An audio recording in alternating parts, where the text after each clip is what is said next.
Graças e paz, queridos, passando aqui mais uma vez para gravar o nosso vídeo de domingo ali no YouTube, muito importante nessa semana. Você preste bastante atenção nesses versículos que nós vamos citar, porque eles são de grande importância para o seu sucesso, para a sua vida espiritual. Só que, antes de começar a gravar o vídeo, eu quero fazer uma oração, pedindo ao Espírito Santo que venha usar a minha vida para esse importante trabalho do vídeo dessa semana. Senhor Deus e Pai, muito obrigado, Senhor, porque Tu és bom. Muito obrigado, Senhor, porque Tu nos ama. Muito obrigado, Senhor, porque o Senhor nos deu o Seu Santo Espírito para agir em nós e através de nós. Então eu quero pedir, meu Pai, uma unção especial para esse vídeo que vamos gravar agora, que com certeza vai ser bênção na vida daqueles que vão ouvir. Reveste-nos, Pai, da Tua graça, do Teu poder, da Tua força. E também, Senhor, conceda àqueles que estão nos assistindo que recebam também um espírito de revelação e de sabedoria no pleno entendimento da Tua palavra. E desde já, Paizinho, nós damos a Ti toda a honra, toda a glória e todo louvor, em nome do Senhor Jesus. Amém. Provérbios 16, versículo 1 diz assim, queridos: o coração do homem pode e deve fazer planos, mas a resposta certa dos lábios vem do Senhor. Amados irmãos, veja só, tudo na vida depende do Senhor. E a gente ainda não entendeu esse princípio, o que nos causa grandes danos, porque nós queremos fazer as coisas da nossa maneira, segundo a nossa sabedoria, segundo o nosso conhecimento, e certamente vamos ter grandes prejuízos, porque nós temos que ter um entendimento. Deus é o Rei do Universo, Ele opera tudo em todos. Então é muito natural, é muito desejável que o homem, você e eu, possamos fazer planos, e devemos fazê-los. Porém, a resposta certa dos lábios vem do Senhor. Então você faz os seus planos, mas Deus é que vai dizer se esses planos vão ter sucesso ou não. E eu quero lhe dizer, meus irmãos, que se Deus não fizer, não adianta nada você tentar fazer ao seu modo, sozinho, da sua maneira. Provérbio 10, 22 tem uma palavra muito interessante que diz assim: a bênção do Senhor Deus traz prosperidade e nenhum esforço pode substituí-la. Em outra versão diz que a bênção do Senhor enriquece e ela não acrescenta dores. Perguntaram para um grande homem de Deus, cuja igreja estava crescendo barbaramente, um sucesso estrondoso de crescimento físico, de crescimento espiritual, de posicionamento na sociedade, enfim, um homem que era um grande sucesso na sua cidade, na sua localidade. E as pessoas foram até ele, outros pastores, líderes, perguntar: meu querido, qual é o segredo da sua igreja crescer tanto, desenvolver tanto? E conta para nós aí, para que a gente possa também aplicar esse método na nossa igreja para que ela cresça. E imagine os senhores que aquele homem disse para os seus interlocutores o seguinte: queridos, não tem nada em nós que possa fazer a diferença. Por exemplo, você pode ter bons pregadores, bons templos, boas qualidades de som, um bom louvor, você pode ter a tecnologia mais alta, painéis de LED, tudo isso é bom, mas não é o diferencial. Eu quero lhe dizer que uma igreja que cresce, uma igreja que prospera, uma igreja que faz sucesso, é uma igreja a qual o Senhor está abençoando. A sua vida e a minha vida depende 100% da bênção do Senhor. Porque o texto diz que a bênção do Senhor é o que enriquece e ela não acrescenta dores. Então, veja bem, não é uma questão de conhecimento humano, teológico, de dinheiro, de prestígio, de fama, de eloquência. Tudo isso é muito bom. Nós não vamos desprezar. Porém, o verdadeiro diferencial do sucesso na vida de uma igreja, na vida de uma pessoa, é a bênção do Senhor. E se o Senhor não está abençoando, eu lamento, mas nada vai ter sentido, nada vai ter o sucesso esperado da parte de Deus. Muitas vezes nós nos esforçamos sobremaneira com o objetivo de alcançarmos nossos resultados e nos esquecemos de que é o Senhor quem faz todas as coisas. 1 Coríntios 12, 6 diz isso, que o Senhor opera tudo em todos. Portanto, temos que depender totalmente das bênçãos do Senhor para conseguirmos nossos resultados em qualquer área de trabalho. Agora, veja só, a bênção do Senhor, para ela operar em nós, você precisa preencher alguns pré-requisitos que a própria palavra de Deus nos recomenda. Não é uma questão de simpatia. Ah, Deus vai com a cara do João, mas Deus não aceita o Manuel. Nada disso. Deus nos ama a todos de igual maneira. Agora, o resultado do que você vai alcançar depende muito de você trabalhar de acordo com os princípios da palavra de Deus. Veja o que nos diz Salmo 127, 1 e 2. Eu amo esse salmo porque ele é fantástico. Ele nos dá diretrizes específicas para que você possa alcançar o sucesso na sua vida e na vida do seu ministério. Veja o que diz a palavra. Se o Senhor não edificar a casa,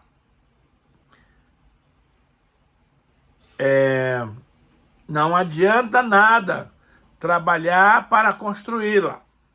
Se o Senhor não proteger a cidade, não adianta nada os guardas ficarem vigiando. Não adianta trabalhar demais para ganhar o pão, levantando cedo e deitando tarde, pois é Deus quem dá o sustento àqueles que o amam, mesmo quando estão dormindo. Em outra versão diz, se o Senhor não edificar a casa, em vão trabalham os que edificam. Se o Senhor não guardar a cidade, em vão vigia a sentinela. Inútil vos será levantar de madrugada, repousar à tarde, comer o pão que penosamente granjeastes. Aos seus amados ele o dá enquanto dormem. Que coisa extraordinária. Meus irmãos, lembre-se de uma coisa. Deus não precisa de mim nem de você para fazer absolutamente nada. Mas eu sou grato a Deus, porque Ele me escolheu para fazer parte do seu projeto humano, para fazer parte do seu projeto aqui na Terra, para que através de mim o Senhor possa realizar grandes coisas nessa cidade e ao redor do mundo. Então, vamos começar pelo principal problema da família.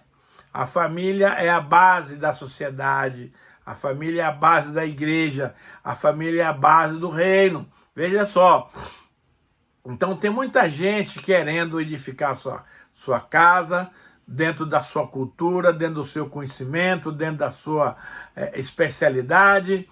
E o que é que acontece? Muitas brigas, confusões, porque o marido quer uma coisa, a mulher quer outra, um acha que está certo, outro acha que é o outro, e a Bíblia é clara. Ele diz assim, se o Senhor não edificar a casa, em vão trabalham os que edificam. Então, ao invés de você ficar discutindo com seu cônjuge sobre qual é a melhor maneira de resolver as coisas, peça a Deus que edifique o seu lar, que ajude na construção da sua família. Este lar aqui não é apenas a casa de bloco de madeira, não. Essa casa aqui é a sua família, é o seu lar espiritual. Então é preciso que Deus edifique para que nós possamos desfrutar de paz, de prosperidade, de saúde, de realizações, de contentamento, todas essas coisas. E aí ele vai para a segunda parte, que depois da cidade, depois da família, vem o quê? A cidade. Então, nós vivemos numa cidade muito violenta, Curitiba não tem sido fácil, Rio de Janeiro está pior, São Paulo está péssimo. Então, eles têm milhares de soldados na rua, e os crimes acontecem, as violências acontecem, e a gente fica sem entender por quê. E eu te explico o porquê das coisas. você tem que orar a Deus para proteger a sua cidade. A Bíblia diz que nós temos que orar pelas autoridades. E o sistema policial é uma autoridade de Deus para nos proteger. Porém, somente a polícia não vai adiantar nada. A polícia precisa trabalhar, sim, mas a bênção de Deus tem que estar sobre a cidade, sobre as pessoas, sobre os policiais. Então, meus amados, não adianta nada você comprar um rifle AR-15 e botar em casa e ficar numa trincheira lá, que se alguém bater na porta e querer entrar, você manda chumbo. Não é isso. Não é isso que você e eu temos que fazer. Quem vai guardar a sua cidade, a minha cidade, é o Senhor. Então nós temos que orar, amarrar o valente e pedir que os anjos de Deus que trabalham em nosso favor estejam ao nosso lado, mas para isso você tem que estar em legalidade, em santidade, em obediência aos princípios do reino, porque o anjo do Senhor nunca vai se apartar de você.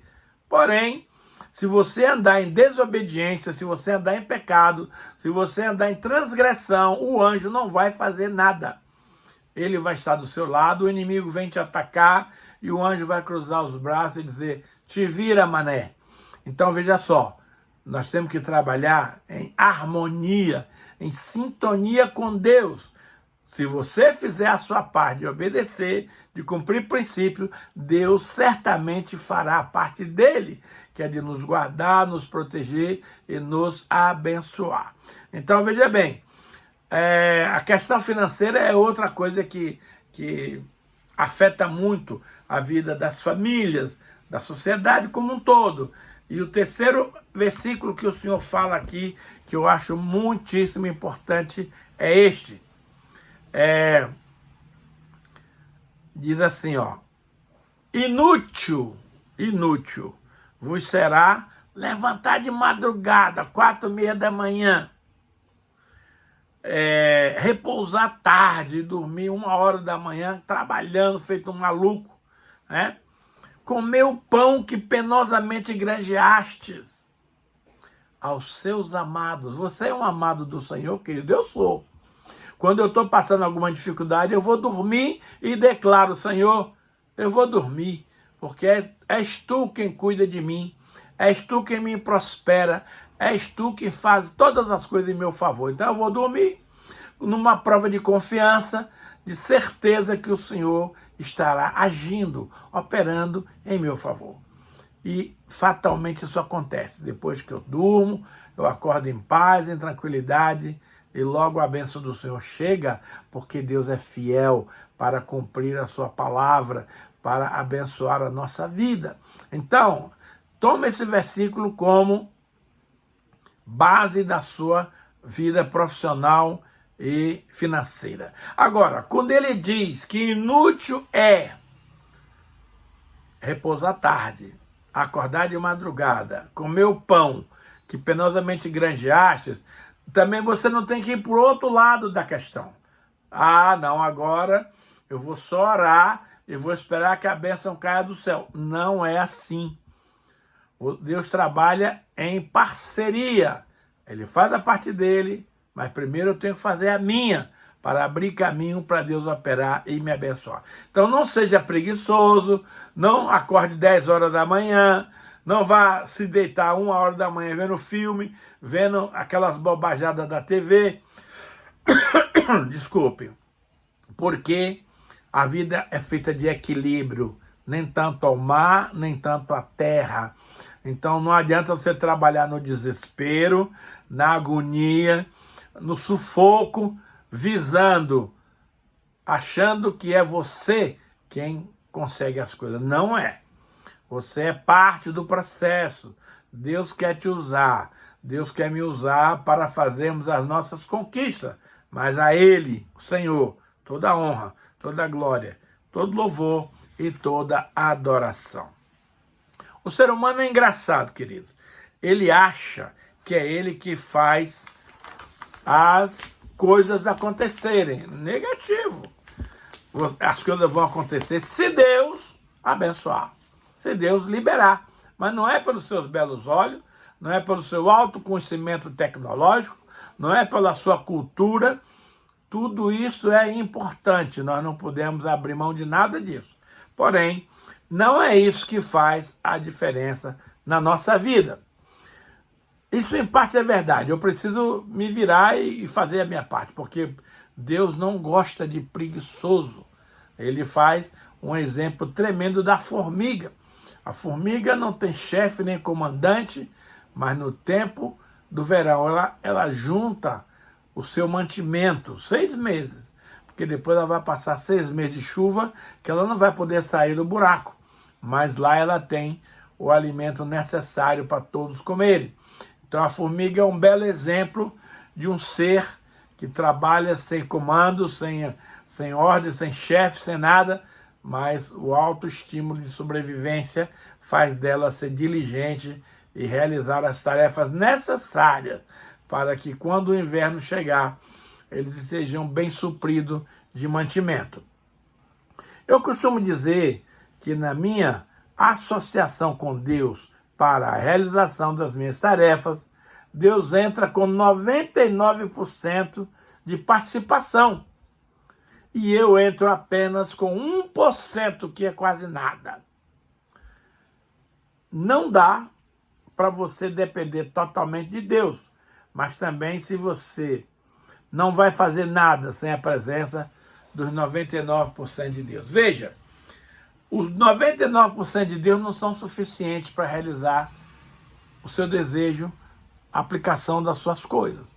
Você precisa, o seu 1% é fundamental. Se você não entrar com a tua parte, Deus não vai entrar com a parte dele. Mas saiba que a parte maior, de maior responsabilidade, maior peso, de maior importância, vem da parte do Senhor. Portanto, precisamos ter clareza de como Deus faz as coisas. Ele não precisa de nós, mas decidiu nos incluir nos seus projetos e o propósito. E isso é maravilhoso. Vamos trabalhar em harmonia e independência com a parte divina. Nós temos um exemplo que Deus pegou o cara mais medroso, mais fraco, mais pequeno da tribo de Manassés para prover livramento para Israel. Israel estava no tempo dos juízes, então foi um período muito conturbado, porque cada um fazia o que dava na telha, e o resultado era terrível. Então eles serviam outros deuses, adoravam outros deuses, e consequentemente o castigo veio. Os amalequitas, a Bíblia diz que vinha nas plantações dos judeus e roubava todo o trigo, toda a provisão, tudo aquilo que o judeu precisava para sobreviver. O inimigo vinha e passava a mão. Isso porque Deus permitiu. Deus estava punindo aquela nação, e a maneira que ele encontrou para fazer isso é que o inimigo saqueasse as riquezas agrícolas da terra de Israel. Mas num belo dia, Deus resolveu mandar um anjo na casa de Gideão, que era um dos meninos lá de Israel, da tribo de Manassés, era o menor dessa tribo. E o anjo chega lá e encontra Gideão malhando trigo no lagar. O lagar era tipo um tanque de barro, de pedra, no interior da casa, onde eles usavam para esmagar a uva, para fazer o vinho. Mas com medo de bater o trigo, o feijão lá fora, onde o inimigo vinha atacar, Gideão resolveu amassar o trigo no lagar, que não era o lugar apropriado. E aí o anjo chega para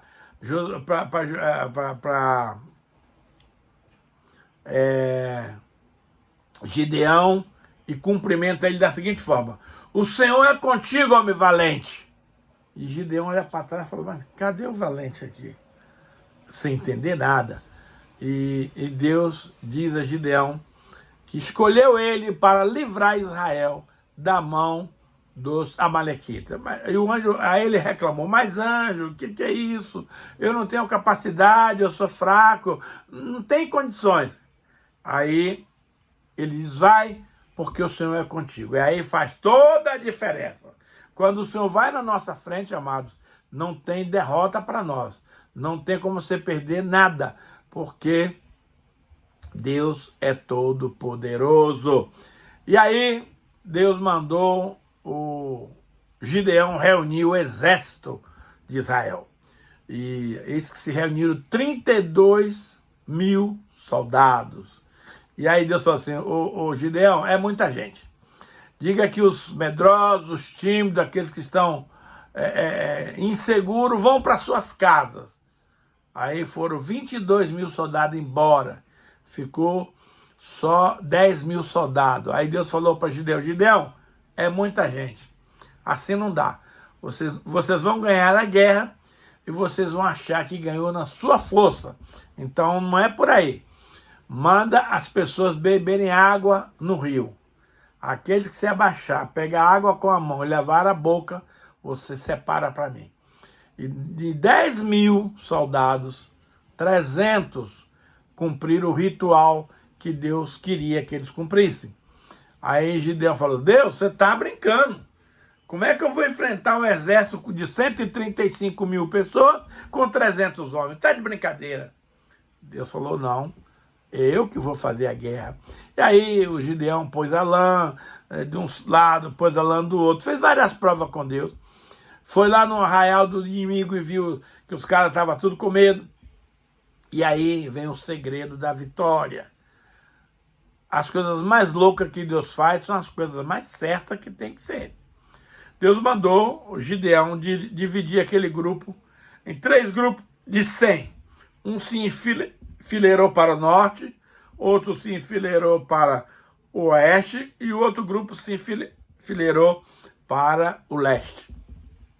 3 colunas de soldados, de 100 soldados. Aí o Senhor falou assim, então você pega uma tocha, mas esconde num cântaro de barro, e quando ele disser, avante por mim e pelo Senhor, vocês quebrem os vasos e as tochas vão se acender e vão causar um alvoroço no arraial do inimigo.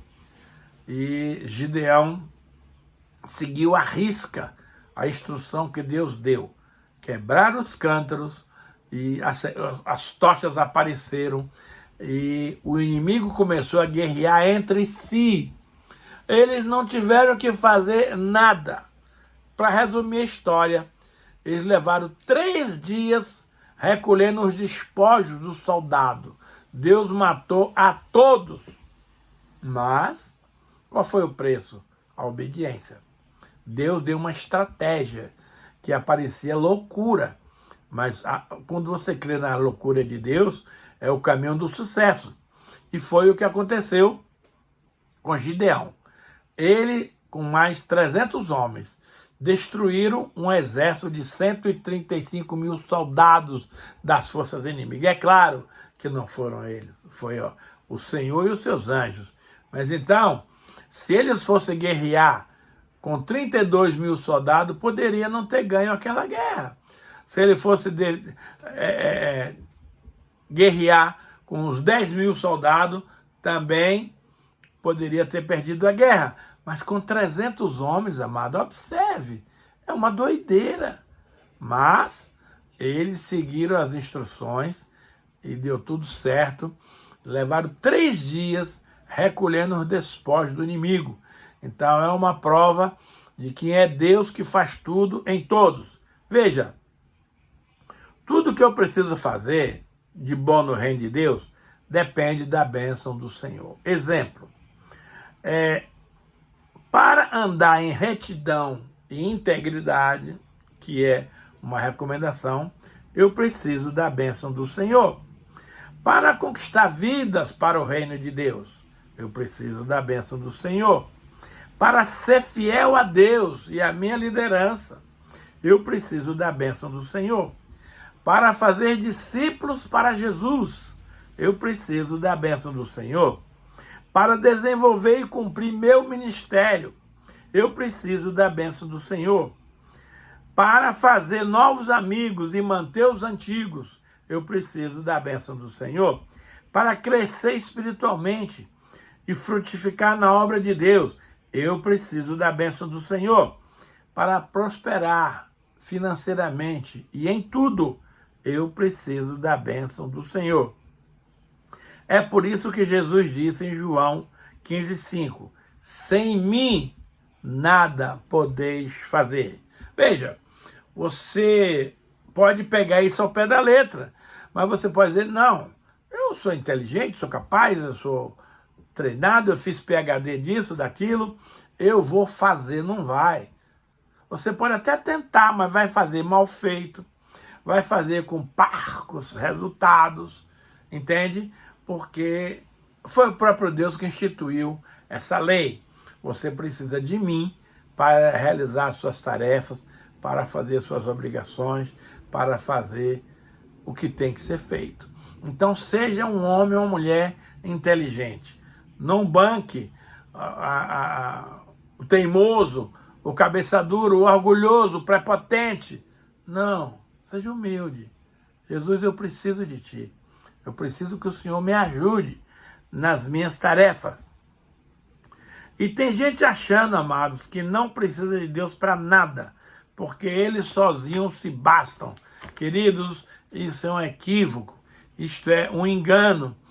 Nós precisamos reconhecer a grandeza, a soberania, o poder, a amplitude das coisas do Senhor nosso Deus. Tudo depende do Senhor. Em Tiago 4,15 diz assim, o que vocês deveriam dizer é isto, se o Senhor quiser, estaremos vivos e faremos isso ou aquilo. Em vez disso, devia dizer, se o Senhor quiser, não só viveremos, como também faremos isso ou aquilo. Tem muita gente dizendo assim, queridos, ó, não, porque aqui no Brasil as coisas estão ruins, eu vou lá para os Estados Unidos, porque lá o pagamento é em dólar, eu vou ganhar bastante dinheiro. E ele fala assim, mas espera aí, quem você pensa que é? A sua vida, meu querido e minha querida, é como uma neblina, que num instante está presente, num instante se dissipa. Você não deve dizer, eu vou para tal lugar, vou fazer tal coisa, vou ganhar dinheiro, bababá, bababá, bababá. Tudo isso aí é prepotência. Você tem que dizer assim, se o Senhor quiser, eu vou prosperar. Se o Senhor quiser, eu vou fazer isso e aquilo. Não tente fazer na sua própria força, meu amado, porque você não vai conseguir. Então eu vejo muito jovem, a Bíblia fala que o jovem é impetuoso, ele muitas das vezes despreza o conhecimento, a sabedoria dos mais velhos, achando que ele sabe tudo e que pode tudo. Lamento te dizer que a coisa não é bem assim. Se os jovens aprendessem, amados, a usar a sabedoria dos mais velhos, dos mais experientes, dos maduros na fé, eles sofreriam menos, conquistariam mais e seriam muito mais do que vencedores. A gente gosta de fazer planos, projetos, baseados no nosso achômetro e tocamos a bola para frente. De repente as coisas começam a dar errado e aí vem a pergunta que não lhe deixa calar. Você consultou a Deus a respeito desse projeto? Não. Então não se queixe. Deus só garante aquilo que ele manda fazer. Por exemplo, em Josué 1,9 diz assim, não te mandei eu? Ser forte e corajoso. Não tema nem te espantes, porque o Senhor Deus é contigo, por onde quer que andares. Mas a pergunta é, não te mandei eu? Ah, não, Deus não mandou, então não faça. Ó, Pai, está tão boa aqui a palavra, mas o meu tempo acabou. Eu quero pedir que o Espírito Santo complete a obra naqueles que estão nos assistindo e que o Senhor venha a abençoar os nossos ouvintes. A Ti, Senhor, neste momento, nós queremos render a Ti toda a honra, toda a glória, todo louvor e toda a adoração. Sê, Pai, com o Teu povo, hoje e para sempre. Guarda-nos irrepreensíveis até a volta do Senhor Jesus. A ti, Pai, toda a honra, toda a glória e todo louvor. Em nome de Jesus eu oro e te agradeço, Senhor, por esse momento. Amém.